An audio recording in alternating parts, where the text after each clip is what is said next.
பிரயாக்ராஜில் நடந்த மகா கும்பமேளாவில் வேலை செய்த அனைத்து துப்புரவு மற்றும் சுகாதார பணியாளர்களுக்கு 10,000 ரூபாய் போனஸ் வழங்கப்படும் என்று உத்தரப்பிரதேச முதல்வர் யோகி ஆதித்யநாத் தெரிவித்துள்ளார். இதுகுறித்து பிரயாக்ராஜில் நடந்த கூட்டத்தில் பேசிய யோகி ஆதித்யநாத் 68 கோடி பேர் மகா கும்பமேளாவில் புனித நீராடிய நிலையில் கடத்தல், கொள்ளை, பாலியல் தொல்லை போன்ற எந்த சம்பவங்களும் நடக்கவில்லை. மைக்ரோஸ்கோப்பை வைத்து பார்த்தால் கூட எதிர்க்கட்சிகளால் எந்த குற்ற சம்பவங்களையும் கூற முடியாது.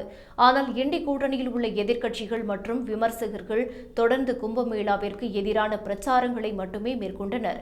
ஆனால் பிரதமர் நரேந்திர மோடியின் வழிகாட்டுதல் மற்றும் அனைவரது முயற்சியால் மகா கும்பமேளா மிகப்பெரிய வெற்றியடைந்துள்ளது.